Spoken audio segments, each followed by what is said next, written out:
one of the biggest mistakes we make in business, I think, and this is bleeds over from life, is we have this inbuilt human thing where we're always trying to fix people, right? We go, maybe you work for me and you 50% of your job you do fantastically, and the other 50% you don't do so great. And I'm focused all the time on the 50% you don't do so great. I want, oh, come on, Joy, let's do this, let's do that. Instead of me going, well, I bet you she doesn't do that 50% well because it's not her skill set. She doesn't like it. And she's probably never going to be any good at it. So why don't I see how I can make the 50% she's good at 100% of her job? Let's focus on people's strengths and accentuating them and stop this fixation on always trying to fix things. Hey everyone, Joy Brooks with Email and Coffee. I'm talking with John Golden. And John, tell us a little bit about yourself. Yeah, Joy, thank you for having me. My name is John Golden. I look after Sales Pop Online Sales Magazine and the Sales Pop podcast. My real day job is Pipeliner CRM. We're a CRM company, but we're also a CRM company that believes in educating and helping people be the best version of themselves. So that's why we like to produce content, why we do the Sales Pop podcast. And I'm the Chief Marketing Strategy Officer. Formerly, I ran a few businesses for Informa, a large multinational organization. I ran a couple of their business units as CEO in the past. And I have a lot of varied experience in sales and marketing. I've written a couple of books. And like I said, my podcast today, I think we've done about 1,700 interviews. So that's kind of me in a nutshell. That's kept you busy. It's kept me busy. And it's a good thing to be busy. It's a good, healthy thing. Mm-hmm. Well, yeah, I mean, what's the alternative, is it? So just stagnate and wither away? I know, but you'd be surprised that some people enjoy their, I don't know, their free time, so to speak. If I can take every moment of my time and fill it, I will. Mm-hmm. But I feel it's kind of funny. I have a friend, and I'm a routine hound, and she's more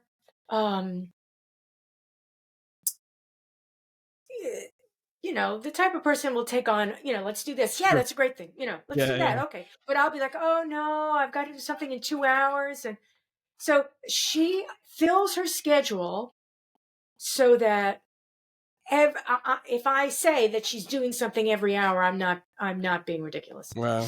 And me, if I have 2 things on my schedule in a day, that's too much. Right. Yeah. And it's amazing how I see, and we're best friends, Mm-hmm. how we're so different, Yeah. and how I begin to understand how other people, have a lens out onto the world, because my lens is very, I would say my lens is very parochial. Yeah, it's interesting. It's interesting, Joy, because I think that's one of the hardest things as you move up in your career, particularly if you start to manage people, and the more the more people you manage, the more responsibility, the more you have to get used to people doing things a little bit differently than you would do it. And it's probably one of the hardest things, especially when you start to delegate, or even if you're a lot of your obviously audience entrepreneurs, and that is when you start something and you're the expert, you're the expert in everything, or well, you're not. You have to do everything, and then you have to hand off things to people. There's always that temptation to be kind of hovering over their shoulder going, I kind of do it this way, instead of going, okay, if they're getting to the same place, if they're getting to the result, then I have to allow them to get there in their own way. And that can be hard, and I'm sure there's people That's listening very who, hard. yeah, I'm sure there's people who listening who've worked for me before who said, yeah, I can recognize that. So that's a lesson I had to learn too, is to be patient, and also to if you hire the right people or you work with the right people, is to trust them and then judge them on the outcomes. Well, I think that's one of the most difficult things about leadership these days, Yeah. is the concept of, I know what I'm doing. I have a vision. now I'm going to look for people to work with me because Hmm. I have a large vision, Yeah. and I'm going to hire different people. And is my business style the type that hires people who know just enough, but I'm going to tell them how to do everything? Or is my business style to hire people who know everything about their particular purview, and I'm just going to, be up in the clouds Hmm. and let everybody manage things? Um, I don't know if one is specifically better than the other, but I can honestly say I do better when someone's not hovering. Yeah. I will get nasty when I'm hovered over. Yeah, and I don't think anybody really enjoys that, to be honest. And I think the other thing that you got to get used to a little bit more nowadays is, especially, I think there's something like, somebody told me there was 5 or 6 generations in the workplace. I don't know how you get to 6 necessarily, but anyway, you have lots of different people with different expectations. You also have, some people want to have their, express their opinion. They want to be listened to. Some other people want to go off and kind of do it and come back. And so you have to kind of get used to that as well. And you have to, and I think one of the biggest transitions, I think, even in my career, was that point when people started to be more vocal, if you like, regardless of where they were in the organization, because that was a change. It wasn't always like that. It wasn't always like somebody who was maybe a functional person down here would, say to the leader of that department or whatever, hey, I think we should do things this way. It wasn't particularly encouraged, and I don't think people felt confident to do that. So I think that's another thing that you have to get used to now is, and you have to welcome and be and embrace it, is that kind of open communication. I mean, at the end of the day, you have to get things done, and it's you can listen to people, but you still have to get things done. So you have to balance, and I think that's the key, Joy. I mean, I think it's so simple at the end of the day. I think the key to everything in life is balance. That's it. It's simple as. It's certainly balanced, but I think that as you're moving along, it depends on the level of your responsibility. Sure. So if you've got a business and you're the big cheese, right? Hmm. You're hoping that all your smaller cheeses and even the ones below them, that it's a well greased wheel. Yeah. I'm using every single word I can. It's a well greased wheel, buttered if we're talking about cheese, um, so that you can, I don't know, meet with investors. You Yeah. can go out there and be the big person that you are, and know that that everything's going on. You don't have to come back to work and find everybody, folding paper planes and flying them in the air. Um, and if they are, Yeah. what to do, right? Exactly. Um, because it may be an exercise in creativity, and you don't know. But it's sometimes, and in many cases, I guess, in all the years that um, I've worked in places, and by no means am I leadership. I have no leadership qualities at all, other than I have opinions on everything. Um, I've I I'm more comfortable in a group of people where roles are well defined, Hmm. expectations are clear, and go, Yeah. type of a thing. Right. So I'm very happy in that type of situation. If there's room for creativity, that's on downtime. And I also appreciate that. That provides you with the ability to become promoted. Somebody to Hmm. recognize, oh, she can not only dance, but she can sing too. Isn't Yeah. that tremendous? Yeah. So, that's been something comfortable for me. But I have seen so many variations of that, the healthy variation, the not so healthy variation, and the one that just basically makes it by the skin of its teeth.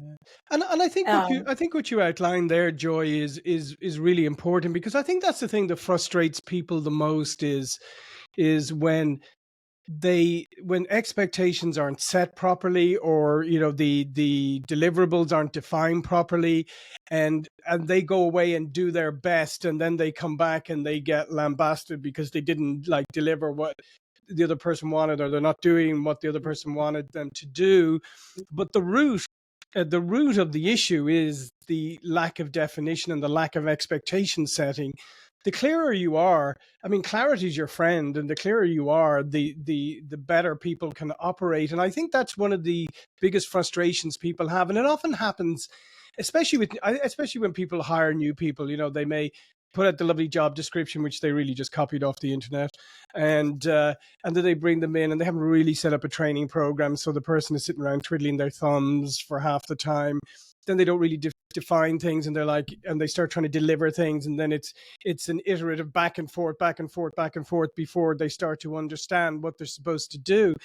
And it's such a waste of time that if you did a little bit of upfront prep, they could hit the ground running. Because people, generally speaking, most people don't operate well with ambiguity and vagueness. There's a certain type of person that does, but a lot of people don't. That brings us to, I guess, some amount, and something we had talked about, some amount of confidence. Yeah. Some amount of BS. Mm-hmm. Right? And BS doesn't mean that that you're confident. BS can be your status quo. Yeah. You just go around faking it, Mm-hmm. right? And it's a talent. It's a talent. You should be in sales. Yeah. Yeah, but honestly. Yeah. Yeah. But there's also a word that I hate, because I think it's healthy, imposter syndrome. People that say, "Oh, I have imposter syndrome," and I'm like, okay, why? The word in itself, this is what it means to me. Yeah. You're either confident, and you're confident to the extent that I know what I know, and I know what I don't know. Yep. Type of a thing. Mm-hmm. And I'm able to stand on my own 2 feet, and I'll make it. If I don't know what it is, I'm going to raise my hand and say I don't know what it is. Mm-hmm. Right? Now, imposter syndrome essentially means, to me, you've taken on a challenge, or something has presented itself to you where you feel you have little ground. Mm-hmm. And it may be because you don't have enough confidence, or it may be a number of other reasons. Mm-hmm. But I think that imposter syndrome simply presents us with a question. It's a feeling, that feeling, that raw feeling of, I'm in the desert. Yeah. And I don't know where I'm going. I'm lost. Mm-hmm. I think it's healthy. No, I do. I mean, I think it is healthy, and I think, I mean, imposter syndrome. It always sounds it sounds such an ominous term, really, in many ways. I mean, it's and like you said, often what it means is that you want to do something. Maybe you want to do something, and you feel like you can do it, and you work towards it. Maybe you land that job that you really, really wanted, or you get that promotion that you really, really wanted, and you really felt that this is for me. I can do it. And then you get it, right? And then, these voices in your head suddenly pop up. I mean, I think they say, what is it, 70-80% of our daily self-talk is negative. So these little demons jump up, and then they start going, whoa, you've got it now. Now you're exposed, buddy. People are going to find out that you don't really know this stuff. And then you go around, unfortunately, because we're complex beings in many ways. We're simple beings, and we're also complex.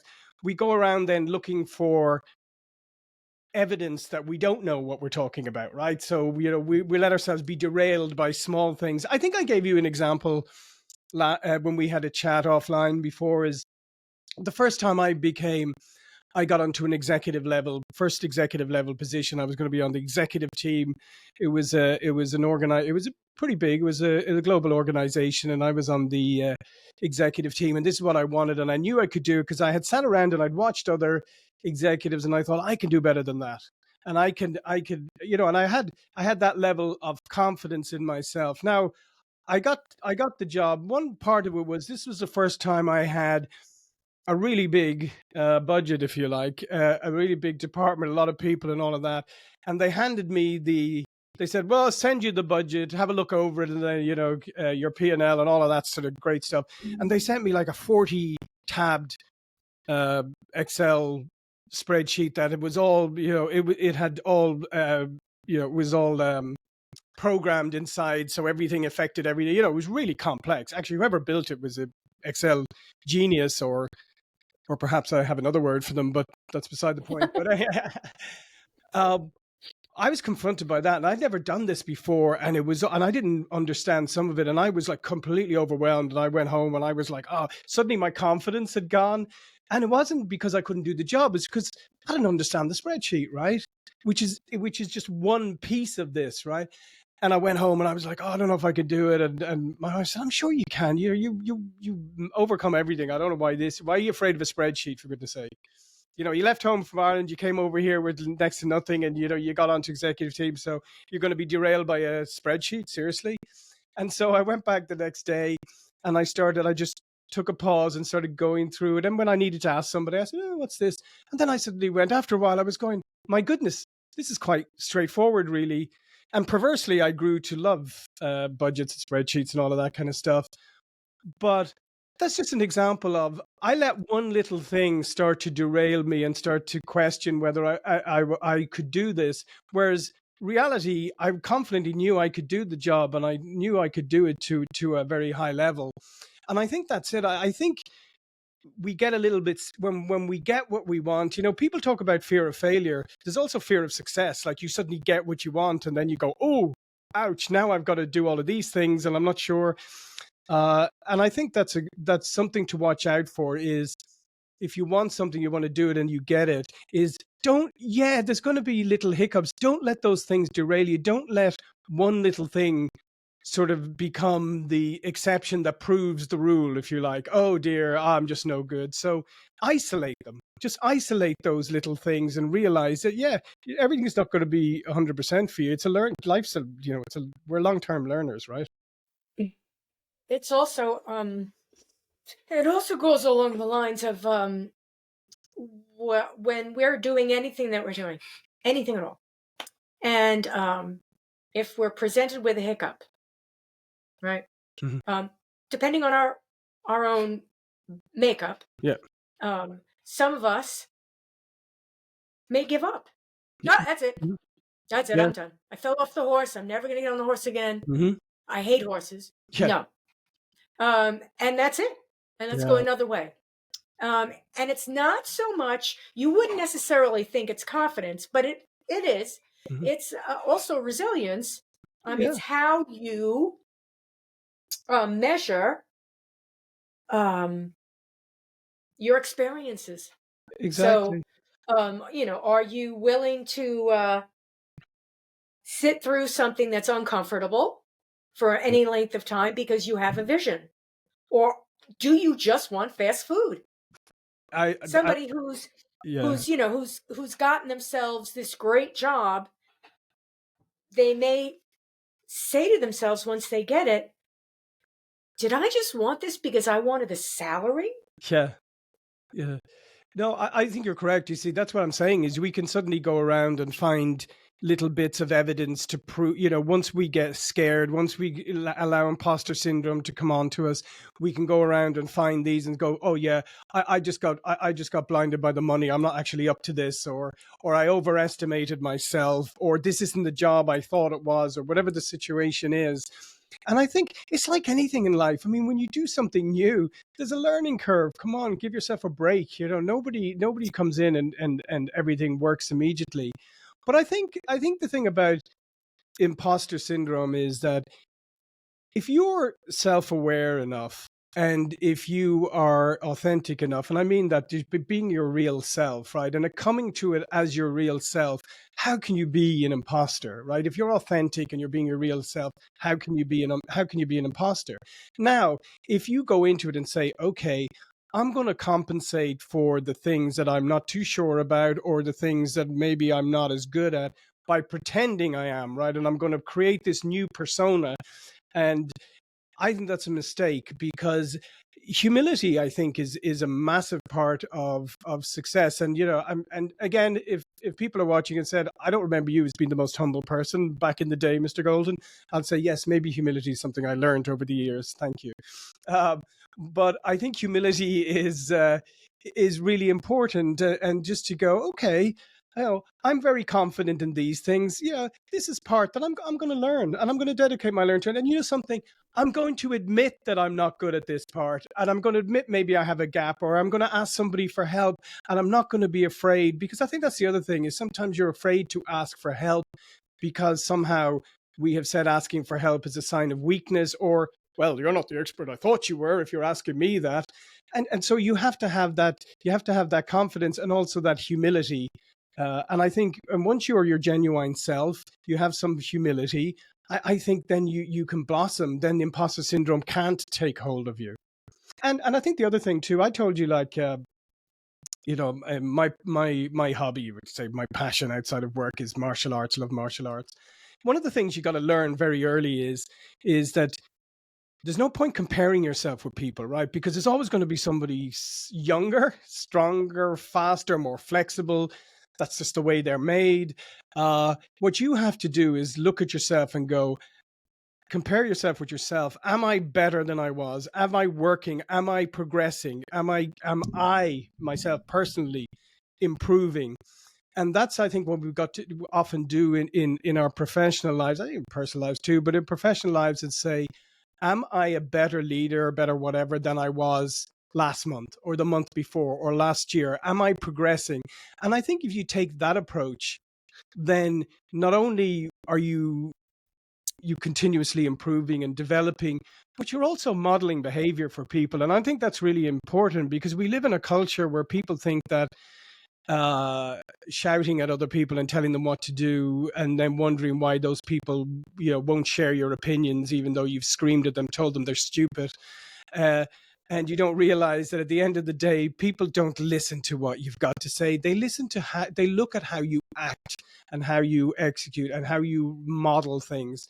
So if you model both confidence and humility, and the confidence to say, I don't know something, can you help me please? That's what people will say. Then people will go, actually, that's a genuine person, and they don't see you as an imposter. They actually see you as a real person. Yeah, I think it's difficult for people in many cases who these are not, some of these skills we would think are inherent in being human, but they're not. Um, they're measurement skills that need to be taught. So recognizing these things, you don't become confident of yourself until you start doing things and recognizing those efforts, and not necessarily having other people tell you how great you are. That helps. That's part of the measurement skill. Sure. But it's thinking to yourself, I'm going to ride the bicycle. I'm 7 years old. I want to ride bicycle. I'm 5 years old, however old you are when you get off the tricycle, and I want to ride a bicycle. Yeah. Right? So you go to your folks, I want to ride a bicycle, and your mother's like, oh my God, and you do it. Yeah.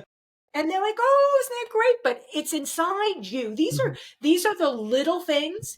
I mean, the bicycle thing is so small, but if you listen to your mother who said, oh my God, you wouldn't do it. Yeah. And if you continuously listen to fear, you never learn, and you never begin to build the confidence. No, I 100% agree with you, and it's like, people always say you can't achieve anything in life without failing. Failing is a part of the journey, and you have to be not afraid to fail, and sometimes, and to try things, as you said, try things. And like your bicycle, fall off a few times, and eventually you get there. you get on the horse, you get thrown off. Maybe it's not the right horse. Maybe find a different horse. Go jump on a different horse, right? But don't blame all horses, right? Don't say that's it. I'm done with horses now.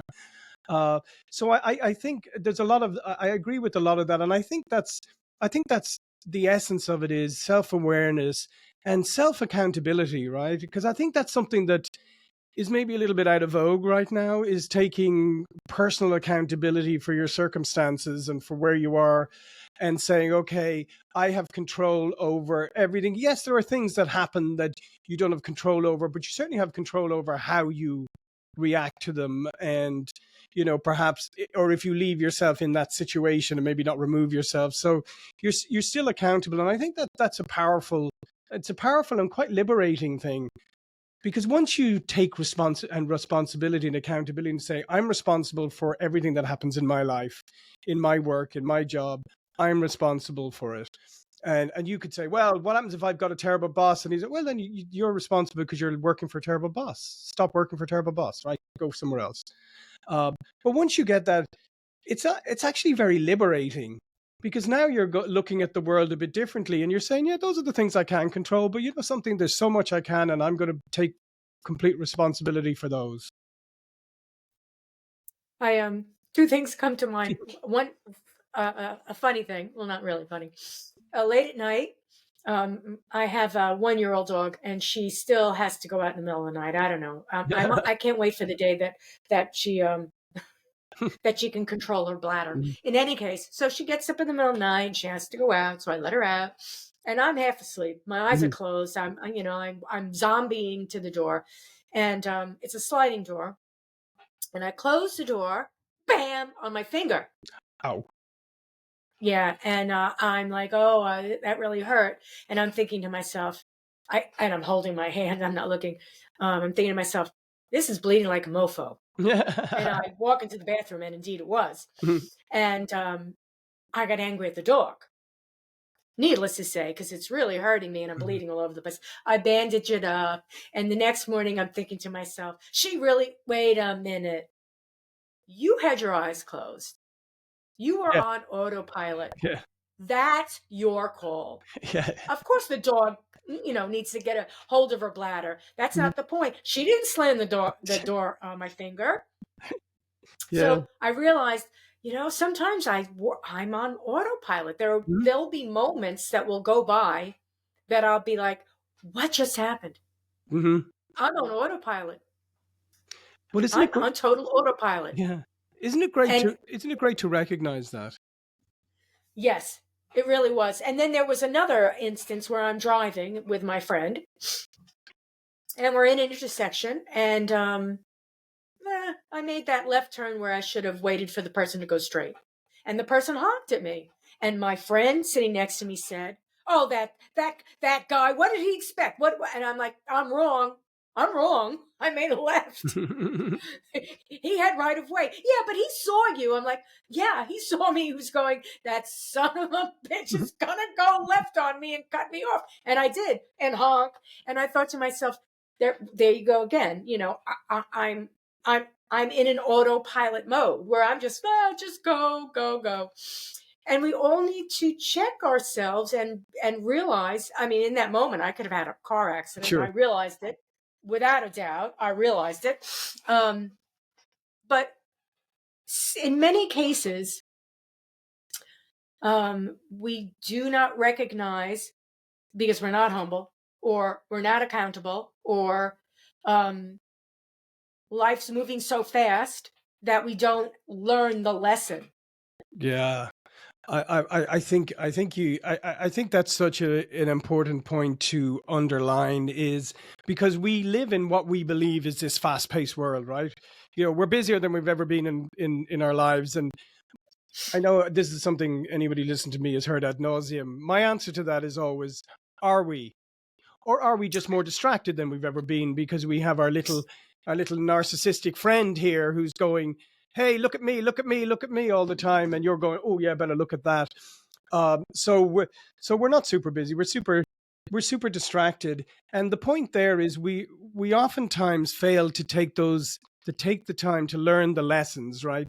regardless of what your religion or whatever whether you're religious, spiritual, or nothing at all, the universe, whatever you like to call it, it's constantly sending you little messages and teaching you little lessons, and if you don't pay attention to them, you miss that opportunity. It's like you said, yeah, my first reaction probably would have been when the guy beeped at me would probably been to have mouthed something obnoxious back, right?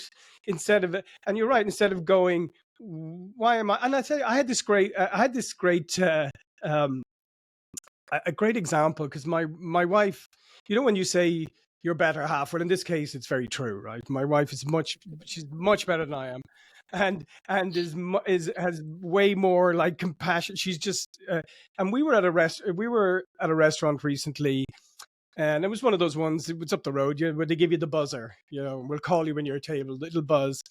And so she was there a little bit before me, and the buzzer went off, and she went up to the desk, and it was quite busy.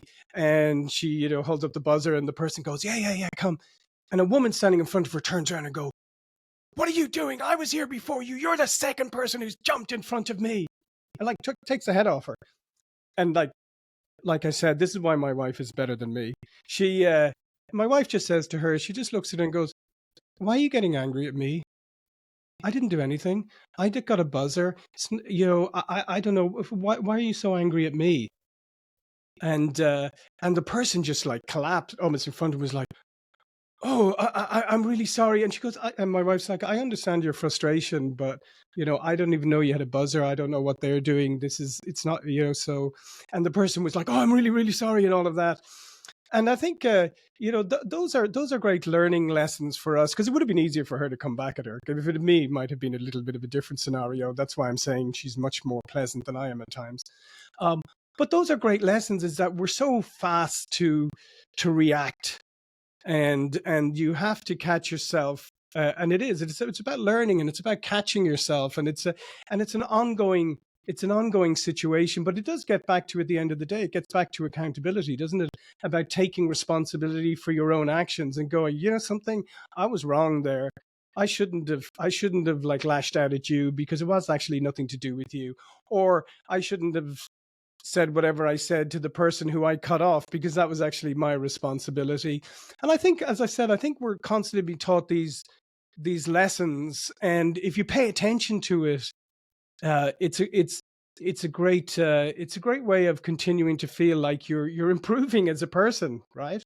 I mean, I feel, and none of us are perfect, and I make plenty of mistakes, but I try as much as possible now to try and learn from them, and try and see how you can adapt better. And I think that's part of it too. And it comes over into business as well. As we were talking about imposter syndrome, is it like, it's okay to make mistakes, but you got to own them. And people react so much better to that. I trust an expert. I trust an expert who will tell me what they don't know, or will say that they don't know something. If I'm talking to an expert in something, and I ask them a question about and they say, "Well, that's interesting. I don't know that actually." Now I think, yeah, they're a real expert, because they're not BSing me. They're not pretending to know everything. And I think it was either Aristotle or Socrates. I can't remember which. So forgive me if there's any Greek scholars out there. But you are. Well, which was the one who went out and he said, somebody said, he went out to find the wisest person, right? And he went around to all the people who were the wisest people in Greece at the time, and he came back and he figured out that he was actually the wisest person at the end of the day, because he's the only one who said, I don't know. I don't know. I don't know. That sounds like Solon, but I could be Yeah. wrong. Maybe it is, yeah. But he basically said, because all the others were experts and they pretended to know everything, he was like, I don't know most I things. don't know. And therefore he said, I'm actually the Socrates wisest swore he rose to the challenge of not knowing anything. of not That's knowing how anything. that's And how he rode. yeah, and that was But the it's I do look at life as that, Mhm. because even what I know may be fluid, Yeah. But this is it. and there may be 5 ways to skin the cat, and Mhm. I'm thinking there's only one way. Yeah. So and I mean, there'll be times when I'll be like, yeah, yeah, yeah. And I'm not listening to somebody because I'm thinking, I know what I know and you don't Mhm. know what I know and Yeah. I know. And yeah, but I will walk away um, and play it back 5 times Mhm. till Tuesday and come back and tell them, yo, what you said, it reverberated. It took me 3, 5 days, but and I think we all need to do that. And these are the things that we practice on our own. These are our responsibilities as human beings. It's not something you're going to learn in a book. No. These are how to manage ourselves in for the for the long run. It's not going to, you don't get a coach to teach you how to do this, No. right? You don't join a networking group to learn how to do this.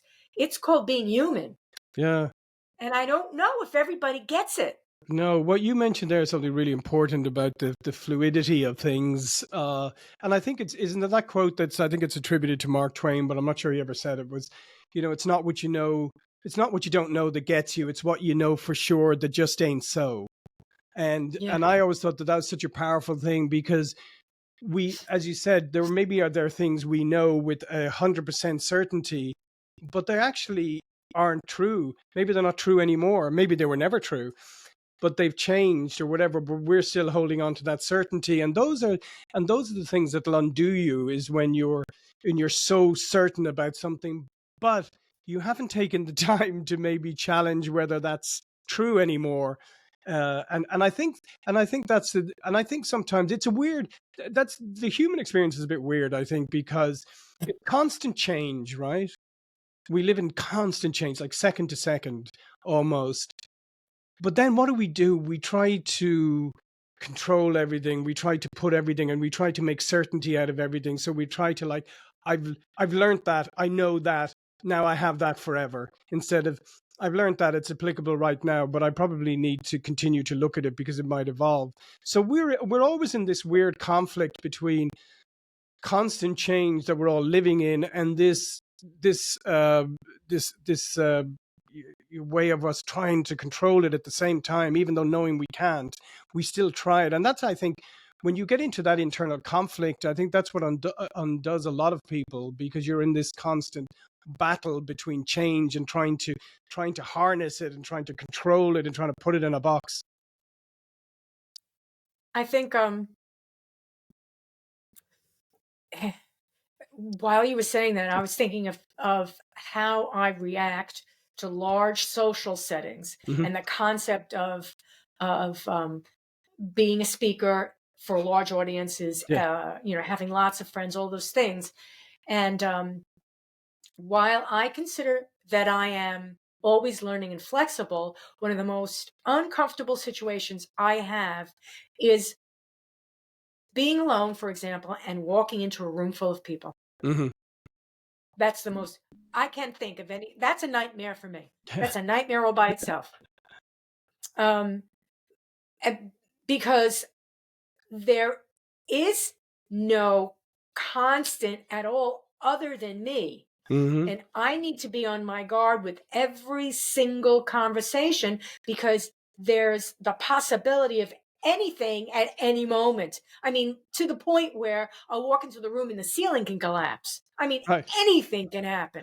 I know nothing. I have no certainties. I don't know if the water's good. I don't know if that person over there has bubonic plague. I don't know. I don't know anything. Hmm. And that is the most uncomfortable thing. While I am very confident in myself, that is a situation that presents me with an environment that I have no ability to control, none. Yeah. Without any doubt, I walk into it knowing I'm not in control. I know I'm not in control. Mhm. Don't like those situations, and I don't put myself. And then there are people that feed on that. Yeah. And isn't that the beauty of life, is that we're all different, and it will be interesting, maybe be interesting next time you come across one of those people who feeds off of that, who like will burst into a room. You can maybe have a conversation with them and say, and say, and ask them, why are you so confident walking into a room? What is it? I mean, it just might be interesting to find out what, the opposite of you is like. I know. It might get you some point, but I think that's the beauty of life, and therefore you find out, because we're always about this. We're always about again, we're trying to put people in boxes, but I mean, it's like you can be a great speaker, doesn't mean you're a great socializer. The two aren't mutually Right. inclusive. You can be a fantastic performer on stage. You maybe don't like the networking or the socializing part afterwards. You're what I would call, introverted extrovert, I think is the term. Extrovert, you like being on stage. Introvert, you don't like the personal stuff. It's okay. We're all different. Some people are great extroverts, and you put them on a stage and they collapse. They don't know how to handle it, etc. You have some people who can walk into a room and gathering people, and they're great like this. But if you get them in a very quiet one-on-one, they're a little less comfortable. They need other people in that group. So, I mean, I guess that's the beauty of life. We're all made differently. But the good thing is that that's an issue, or that I wouldn't call it an issue. It's just a thing. That about yourself, and I think that comes back to this concept of self-awareness and spending time recognizing the things about you rather than just brushing them to the side. Just acknowledge it. It's again, it comes back to that humility piece. Just go, that's something I'm not really comfortable doing. I should maybe spend a little time wondering why that is, and maybe I'm okay with that. At the end of the day, maybe that's just okay. I'm okay. I've got plenty of other things in my life to do. I don't need to invest time forcing myself to do that. Because here's another point. One of the biggest mistakes we make in business, I think, and this is bleeds over from life, is we have this inbuilt human thing where we're always trying to fix people, right? We go, maybe you work for me and 50% of your job you do fantastically, and the other 50% you don't do so great. And I'm focused all the time on the 50% you don't do so great. I want, oh, come on, Joy, let's do this, let's do that. Instead of me going, well, I bet you she doesn't do that 50% well because it's not her skill set. She doesn't like it, and she's probably never going to be any good at it. So why don't I see how I can make the 50% she's good at 100% of her job? Maybe I pair her with somebody who's not good at the 50, or who's not good at the 50% she's good at. But start looking at, let's get back, let's focus on people's strengths and accentuating them, and stop this fixation on always trying to fix things. And the same with ourselves. If you have something like that and it's not undermining your life, I mean, it's not something that's bad, that's really holding you back or whatever. It's just something that you don't like and you're not particularly good at. Once you acknowledge it and you say, is this critical? I mean, is this worth my investment to be good at that part, or should I just focus on the other parts I'm good at? And then just say, okay, I'm good with that. I recognize that in myself. And if somebody goes, oh, hey, we're going to be in this room. I know you're late, you're late getting here, but hey, just come on in. And you can just say, well, I'm not really comfortable doing that. Would you come out and meet me? There you go. Exactly. I mean, it brings to mind the millions of times when I was in corporate, when I reached the point of no return, and I was either going to get promoted to another level, Mm-hmm. or I was never going to get promoted again, Right. because there was no higher level. And in those days, when I was ambitious and I thought I needed to continue to climb and keep making more money, I was a little lost in the mentality. I didn't know what the heck I was doing. Mm-hmm. I really didn't. I thought that the career was something that you did professionally, but I didn't realize that it was a skill and a service that you provided, and that Right. you needed to define what that was. I was just doing what I was told, but I was doing it fairly well and picking up new skills along the way. So now I look back and I think, oh, you know what? I was learning a trade, Yeah. right? And along those lines, I learned what I liked to do, what I didn't like to do. But I didn't have I didn't have people at all times, healthy people around me, recognizing what I was doing and thinking, I'm going to be there to mentor her along her trip. I had Mm-hmm. a mentor once or twice, Right. and they were easygoing people. They weren't necessarily saying, I'm going to continue to watch her Mm-hmm. wherever she goes Right. and be there. Some people have that. Mm-hmm. Some people have that. So I had to be my own mentor, and it took me 50 years, 55 years to say, gosh, I'm confident in my own skin. Yeah. And that's only because um, it was an epiphany. Yeah. Religious, perhaps, but I went to sleep one day, woke up the next day, and I thought to myself, I know what I like, I know what I don't like. I think I could deal with this. And I I think, know what scares me, and I know why it scares me.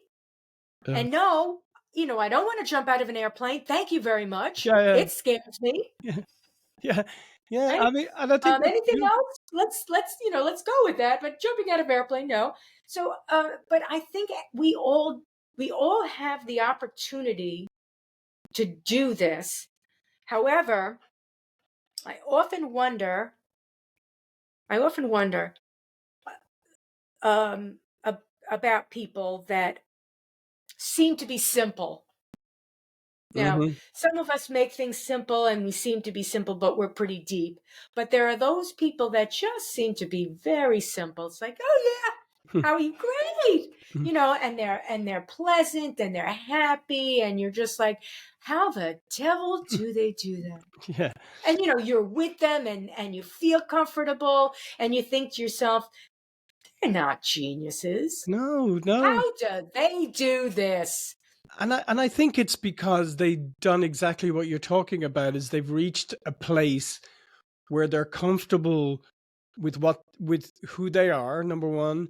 They're comfortable with the things that are important to them, and they're good at disregarding the rest. And I think that's part of the thing is it's like having personal values or principles in your life, whatever they are. When you're younger, you tend to like have a whole bucket load of I'm this and I'm that and I'm the other, whatever. But as you get older, it comes down to a few things, and I think it's like that in everything. I think the more you can declutter your life, mentally as well as physically, it's a good thing. And it's a good thing to understand, as we talked about, to focus in on the things that bring you true joy and happiness, and to those around you, the things that you excel at, the things that maybe provide services to other people, impact other people's lives, and the rest of it, kind of start to just sort of gently do a little bit of spring cleaning as you go, and gently like disregard those things and move on from them. And then I think it comes back to realizing what's really who you are and what's really important to you. And I think when you get to that place, then life does start to become a lot simpler. I would think so. I think, um, And by the way, although, sorry, the only clarification caveat is simple doesn't mean easy, right? Achieving simplicity is not always easy. It's a journey. yeah, You yeah, have yeah. to work at it, and and uh, and I think that's something to bear in mind. It's not easy. It's really easy to be complicated, actually, and it's very easy to complicate your life. It's very easy to overload. It's very easy to spread yourself too thin. Those things are very, very easy. But compacting and making things simple, that's the hard part. Sometimes I think that the simple people have learned attitude, that it's all about attitude. Hmm. And they're able to, I don't want to use the word bullshit and make it negative, but they could be going through all sorts of issues in the home, at work, Hmm. and hi, how are you? And they're just pleasant. Hmm. And I, And that it's how you perceive them, mm, and it's how mm. they express themselves, or it's how they carry themselves. And I Right? think part of I don't think we need to be telling everybody all our problems. no, we don't. And I think that's the point, is in that case, if I walk up to you and I have got the weight of the world on my shoulders, well, you're coming in and you're happy, things are you. Why would I want to bring you down? Number one. But the second thing is we love to make everything about ourselves. when I meet you, instead, I should be saying, "Oh, why don't I greet them politely, find out what's going on with them, and maybe this conversation is a little respite from the stuff that's going on in my own life." But instead, unfortunately, as you said, is we love we love overshare, and I think this is becoming universal now. And unfortunately, I think it's a lot to do with social media and all of this kind of stuff, and where oversharing. This was a struggle for me when I first came to America. I have to say, my wife would tell you this, is like, I found Americans to be very forthcoming, shall I say, that in a way that Irish people are not, right? And I mean, I think things have changed a lot, obviously. But anyway, when I grew up in Ireland, you pretty much kept most things under wraps, right? Most people were pretty private, and you didn't go around telling all your business to people. When I got here, people tended to be, as I said, a little more forthright than I was expecting, and sometimes asking me like very like questions, and I'd go, "Whoa, I met you 2 seconds ago, and you just asked me that, really?" So it was a little uncomfortable, but I feel like we have reached a point where, unfortunately, it's some kind of cultural thing, almost like now popular culture, this everybody oversharing everything, and I think, yes, I'm not telling people to bottle everything up, but I'm just saying, be discerning, right? And be situational, right? If I meet you for a few moments and we're just exchanging pleasantries or whatever, and maybe we have a nice chat, that doesn't mean I have to then unload on you, right? I can just stop it there and say, why don't I let Joy get on with her day now, and I'll get on with mine. I don't need to I don't need to share my load, and then Joy goes away going, wow, I was in a good mood. Now I'm not. Now I'm bummed. Poor old John, So yeah, I agree. I think you have to be discerning about things like that, and I think it's also about putting people first. It's like in sales, like if you focus on yourself, you're not going to sell to another person. So just be respectful of that other person and respectful of the situation, and maybe say, as I said, maybe this is a little respite for me. I'll have a quick conversation here with Joy, we'll have an enjoyable time, then I can go back to stressing on whatever's going on. But it's social, because you said social. It's everything becomes a social moment. Mm-hmm. So now not only are we well, we perhaps we're not even dealing with people on a one-on-one basis anymore. We're holding it all out for some sort of a social moment where we need to take a picture of everything, not so that we can remember the moment with our best friend, but to show everyone we were just with our best friend. Yeah. And if you don't have a picture of your meal, you haven't eaten anything. Hi, Lucy. If you don't have a picture of your meal, you haven't eaten anything. If if you don't have a picture of your vacation, you haven't gone anywhere. And I mean, I think it's great that people share some stuff. I think it's great. I really do. But I think that gosh, it's such a fine line between, are you in the moment enjoying that meal, or are you sharing it with everyone else because you don't you're empty in the moment with your meal. Yeah. Even though you're with 5 people and you're all eating together, you're taking a picture and you're posting it. So that, oh, wait a minute, I gotta tell people what I'm eating now. Mm-hmm. Hold on, don't. It's just an odd thing, and that's, I guess, the concept of too much stuff going on. Like you said, pick them, pick something and stay with that moment. And unfortunately, I mean, we're all guilty of it. I mean, but it's a certain narcissism, I think, that it's almost become collective narcissism, if you like, where it's, as you said, is like, I have to share things all the time. I have to, and I can't be present in the moment. And I've catch myself, like I try to do, like, if I go to a concert, say, of a band, maybe one that I grew up, I love going and seeing the bands that I grew up with and all of that.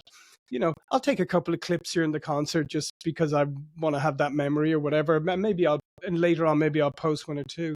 But I see people at the concert like this, right? Like this the whole time. Yeah. And I'm going, and they're recording the whole thing, or they're recording like 90% of it, and I'm just going. And you can see, and and because I go, the bands I go to tend to be smaller venues, and so you're a little bit more up close and all of that. I mean, I can see sometimes, the guys are going, "What are you doing? Are you here to watch me?" I mean, I can see them saying, "Do you mind taking that out of my face, please, for a second?" Uh, but yeah, you're wondering about, and then I'm wondering, do those people go home and then do you go home and rewatch it, or what do you do, or is that just so you can post the whole concert online, or you can do, I don't know what you're doing, but it's so out of whack to me. It's like I'm live. I've taken the trouble to buy a ticket. I've taken the trouble to travel physically to the venue. People are in front of me, and then I put this in between me and them. Makes no sense. It makes no sense. And I mean, there are the industry itself has presented us with lots of opportunity, Mm-hmm. right? So, let's say that you're aspiring to be some sort of a critic. So you're going to go to coffee houses, you're going to taste coffee, and you're going to become a critic. And maybe you can, maybe Mm-hmm. you can make something out of it. Okay, I'm not saying no, but what I'm saying is, um, you'd better be able to have some, I don't know, some niche, some talent, something there that otherwise, why are you posting pictures of coffee in 50 different places? Yeah. Like, I don't care. Yeah, yeah. Well, I think that's the other part too, is that, and I think then it comes back to that self-awareness, the self-confidence, the authenticity, knowing who you really are. Because if you are constantly looking for external validation, you're going to have a External rough life. validation. You're going to have a rough life, and even in business, because as conscientious as we try to be in terms of giving positive feedback and saying good job to people and whatever, and saying like this is really good, we don't, you can't do that 24 hours a day, right, every day. Therefore you have to learn to validate yourself. You have to learn to go, yes, I did that, I did a good job on that, that's good, even if nobody ever tells you that, right? If you never hear it from your boss or whatever, you should know, because you should know what good work looks like, right? Yourself. If you don't, then that's another issue altogether. But I think we've lost this kind of self-validation, and now we're always looking for external validation, and it's now become numerical in many ways. It's like, oh well, that picture of that meal that I just posted, oh, like 400 people liked it. 400 people like me. It No, was a really good meal. it was a really good meal, and people really like that I had a really good meal. And then if you played that out, actually, you would soon discover how ludicrous that concept actually is, and the amount of satisfaction and validation that you're taking from that is ludicrous. Well, that I can't shake my head any more than I am. I mean, I feel like I'm one of those dolls with the, shaking the head, but external validation, it's a big deal. And that goes back to the ability to set yourself up for your own measurement of confidence, to know, okay, I've got to do this better next time. And then the next time you do it, you did it better. You're not Yeah, waiting for somebody to go, oh, or what's worse is, and this is bad because this is perhaps part of the problem, is getting that applause for just being there. yeah, yeah, yeah. Well, yeah, we just got It's started like, on no, that. please don't do that. Yeah, Oh, I haven't done what anything the, yet. it's just like, oh, you answered all the questions. Oh, aren't you good? You didn't answer them correctly, Yeah, but yeah, you yeah, answered them all. yeah, Um, and that that has set us up for this external validation. yeah, So it's an odd thing. Did social? I mean, like, it's sort of like two things happened, and they're yeah. feeding each other now. Oh yeah, they're feeding each other, and I think then it's the people you'll see who are successful and will be successful in life going forward are those who are going to be able to measure their own success and not use external barometers for it. But and I think that's really important. It's like if you were just like if you're in work and you're doing a project, maybe you have 5 objectives to cover, and then the result or whatever. And then you can measure at the end whether you achieve that. I think you got to do that with yourself and stop looking for external validation. Start going, what does success look like to me? What am I happy at the outcome? Did I do the right thing or whatever? And then say, okay, I did. And forget, if you get some external validation, well, that's nice. Look on that as icing on the cake, as opposed to, this is, if I don't get that, if I don't get external validation, then everything is awful, like the world is terrible. No, it's not. It's, take a little more control and be yourself. Measure things yourself.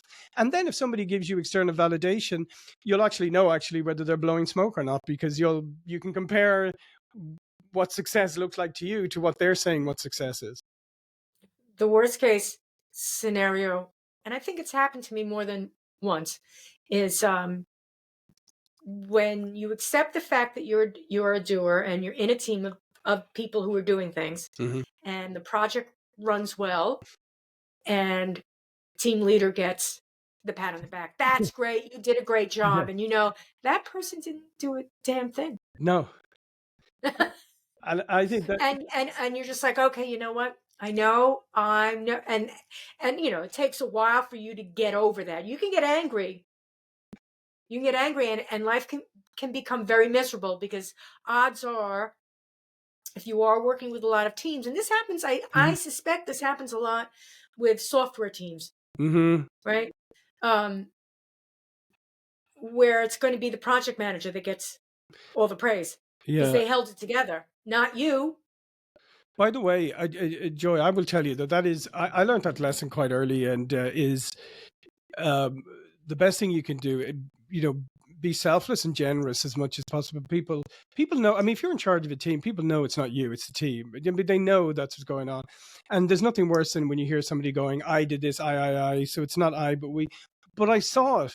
I saw it firsthand in a situation, and I'll never forget it. It was burned into my psyche, of somebody who, it was way back in a different company, in a different time and place.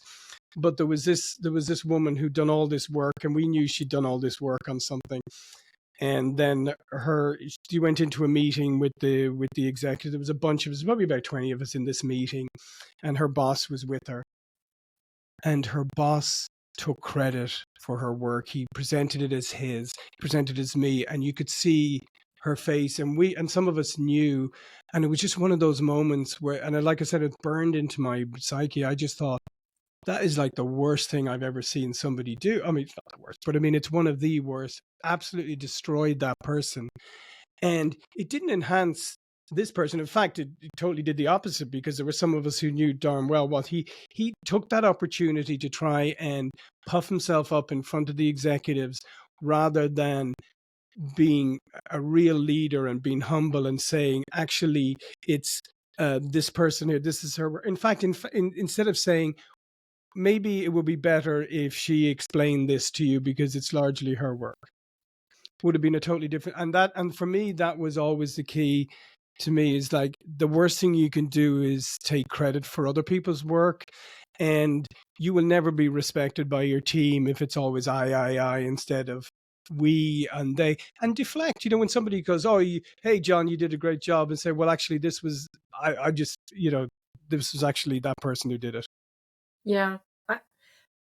There's also, I don't know, maybe it's been my life. There's quite a lot of, maybe it's also a woman thing. I don't know. Quite a lot of invisibility for me. Mm-hmm. And I've become less reactive to it. So when it happens, I'm like, all right, fine. Whatever. But it was, running. yeah, I think it was like that, what you're saying, though. I think it's one of those situations, again, where you have to, we have to say, okay, that person did that, but now let's come back to accountability, right? I don't have to work for that person. Right. I could walk out of that. I could walk into that person's office the next day, or I could go find a job first. And then when I've secured another job, I can walk into that person and say, I'm leaving. And then go, why? I'd say, because you took credit for my work. Yeah. I think that was one of the reasons why I became a contractor. Yeah, I'm sure. And as a contractor, I have no problem with the team lead grabbing it Yeah. because um, they know, and I know they know, that if they let me go as a contractor, because I'm done. Yeah. You know, when I work for somebody, sometimes the work is very, very specific, and I know when this is done, it's done. Mhm. Thank you. See you. And Yeah. that's okay. That's the contract. Or sometimes the contract is somewhat open ended. So if I'm in a situation where it's an open ended contract, and 2 years, 3 years later, I'm still with them, I don't care what they say to people. I know that's a measurement of my worth. Yeah, absolutely. Absolutely. They can't work. They can't do it without Yeah, me. Otherwise, exactly. they would have let me go But again, that comes back to you or knowing hired someone else. yeah, but it all comes back again to you knowing your worth. Yes, So if there's one message hopefully to take away from this conversation is for people to, you know your worth. know Really your like worth. spend a little time and be proud. Look at the things you've achieved and focus on the things you're really good at. Please don't focus on the things that you're not so good at, unless there's something that you're not so good at that you really have a passion for that you want to be good at. Then by all means. But if it's things that you don't have a passion for, you don't really like, you're not very good at, don't beat yourself up. Focus on the good. Exactly. Life's too short. Focus on the things that are going to bring you joy. It really it's really it's so complex that it's simple. Yeah, like I said, unfortunately, at the end of the day, everything is simple, but simple doesn't equate to easy. Yeah, it's exactly. It really is that. It really is that way. And the purpose of of youth is to learn those Yeah, things so that at some point in time, you've got some sort of a rhythm going on, and you maybe you're dancing alone, you're dancing with a partner, or you're dancing with a small group of people, mhm. but and you're comfortable with any of those things, Yeah, yeah, but it's something that you recognize that you're building on. It's like it's a foundation, yeah. a home. um, if you want to travel for your entire life, never settle down, never be in the same place after a year, Mhm. constantly be changing. And if you're honest about that and you say to yourself, I'm not running away, Yeah, I really thrive yeah. on learning, being, doing, challenging myself. Mhm. If that's what you say to yourself, go for it. Go for it. 100%. Yeah. Right. But Uh, it really is a matter of I've said it so many times, and it's like this metaphor, but go into the bathroom, close the door, look in the mirror and say, yo, we've got to talk, yeah. And then I and think have you're that yeah. conversation. And then It real can be very honest and brutal. mm, It can be, it can be very hurtful. You could be as honest and brutal to yourself, mm. and then you have to learn how to be kind to yourself. Yeah, be kind to And I, absolutely be kind to yourself, and also realize that it's a journey, and you're always learning. And unfortunately, some of these things come with life experience. It's just a fact. I'm sorry, there's no shortcut for that. Maybe they'll find one through AI. I don't know, but right now there's no shortcut to experience. And I think, as I often say to my 20-year-old son, I go, I'm sorry, I'm too old to know everything. I mean, I certainly feel my heart goes out because I've been there when Mhm. you're very depressed Sure. and you just can't seem to get out of the hole, and you're so miserable in your own skin. You have more questions, you have more sorrow than you can deal with. I know that feeling. I've Mhm. been there. Um, and that's, um, gosh, that's the essence of humanity. That's Mhm. when people need to reach out, take, support you. That's when you need to be able to say, I really need help. Yeah. I mean, I, I can't make life so simple that it's like, oh, you do step one, do step two, No. just keep going. It's not really like that. And I'm No. not No. attempting to make it seem like I've never had a bad day in my life, or that that I'm the that I'm Yeah. the professional person having bad days in my life. Mhm. I'm merely saying that Yeah, the journey's a winding road. It we is. sort of need to build the simplest tools to be able to say, I'm doing okay, Yeah, or gosh, I need a lot of help. yeah, and either way is fine. Either way is fine, and And either way is fine. Either either way way is is fine. fine. Hmm. You know, like But be you kind to look you. yourself in the But as mirror you and you said, say, be. you know, I'm not the most Mm, beautiful thing in the world. I'm not going to get away on my looks at all, by myself. Some people are lucky. mhm, Some people are very beautiful and they can get away with their looks. Some people, age, I'm too old for this, I'm too young for mhm, this. I mean, there's so many things when you go into that mirror, close the door, and when you go into the bathroom, close the door and look in the mirror, and you have that conversation, you may say some very riveting things to yourself. And it's not necessarily meant to make you sad. It's really meant to have you say, I'm going to be able to solve it. Here's the situation. Um, I know how to solve it. There are 5 ways to solve it. I'm totally lost. So I don't know how to solve it. And yeah, I've got 10 other things I can't solve too. And I'm really in a bad way. yeah, Okay, that's okay. What do? You go for help. yeah, and exactly, and the other part is to sometimes is just to go as you're looking in the mirror and go, if you were my friend, what would I say to you? What would Yeah, I yeah, advise you? And would I put you down, or would I say, okay, let's figure out these things. Here's what's good about, here's all the great things, come on, we've got some issues here, but let's figure out a path forward. Or would you just go to your friend and go, yeah, you're right, you're useless?